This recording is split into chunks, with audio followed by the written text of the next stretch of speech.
Hey, amazing leader, Jules here from Flying Colours Leadership. Do you have someone in your team or business that is not performing the way you want them to?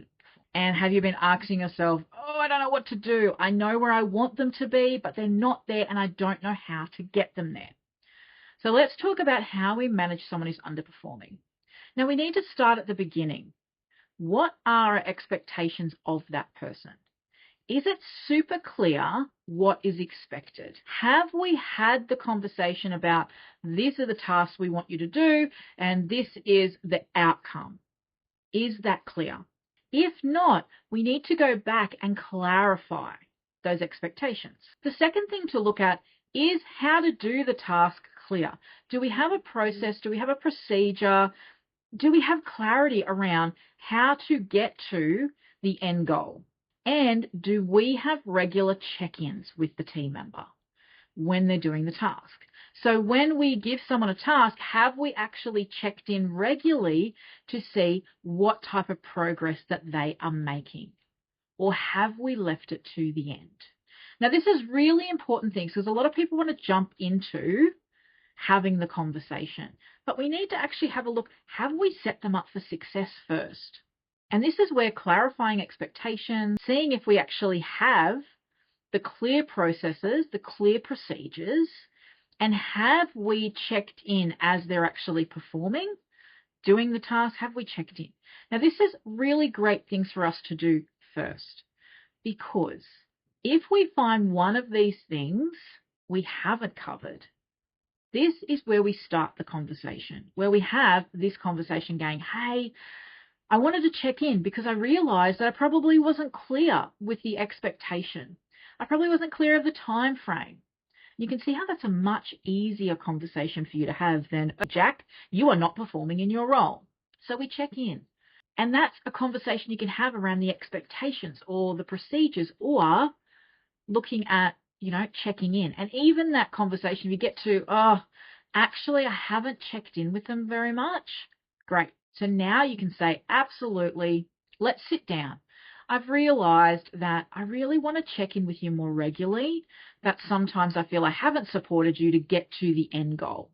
Now you can see how this is a great, easy conversation for the team member to hear, right? It's not this, we haven't went straight to this performance management conversation.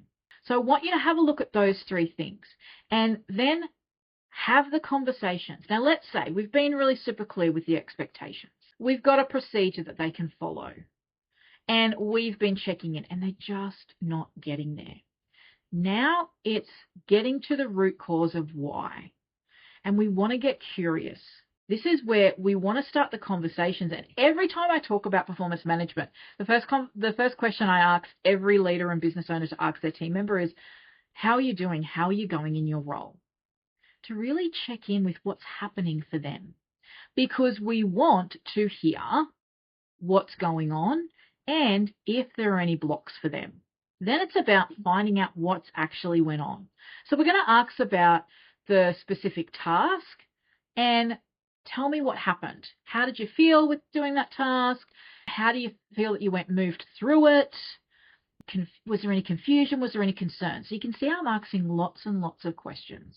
So many times business owners and leaders go into these conversations ready to tell that person you're not performing instead of finding out what's actually going on. Now, depending on how the team member responds, they might say, right? And we know there's an attitude issue. They might say, look, I was really confused about these things, or I didn't know, or I didn't understand. And you can see how that opens up different lines of possible solutions for us. Now, if the team member didn't understand, we can clarify. We can look at, and I want you to think about, what are the possible solutions when you know more? How can you then go and fix it? So if it's a communication issue, I didn't realize there was a process, how can you create clarity? When we have team members, if we have gray areas, we will have team members trying to fill in the blanks. We need to create clarity for them. And that's why checking in is really important. So we want to ask those great questions. How did you feel? What happened? And what did you think of the outcome? You might even ask questions about, well, how did that process work for you? Do you think it worked? Do you think there's anything missing? We want to gain as much information as possible. Now, let's say we have the team member that really knows the information but isn't performing. Well, that's a question of, why are they not performing? Is it because they are unmotivated at the moment? Is it because this job wasn't what they thought it was going to be and they're not really comfortable? Or are they just not suited to your business? There's lots of different reasons why people can be in these states. And we need to find out what's going on, because we need to decide, well, is it something that I can assist them with? Or is it something that, they don't enjoy the job? And we can have a whole different conversation. So we need to gather as much information as possible. Once we know what's going on, then we can look for a solution that works for us and the team member. Now, I know this sounds all very nice and fluffy, right? The reality is we will absolutely set those expectations of what performance we require, but we can't do that if we haven't been clear in the beginning. We can't do that if we haven't got a process or procedure for them to follow. We can't do that if we haven't communicated with them and checked in on them. So we need to check those things, and then we create a plan. We create a plan where we have, this is the goal that we want to achieve. This is where we are. This is the gap. This is what we're trying to bridge. And we talk about how we're going to get there.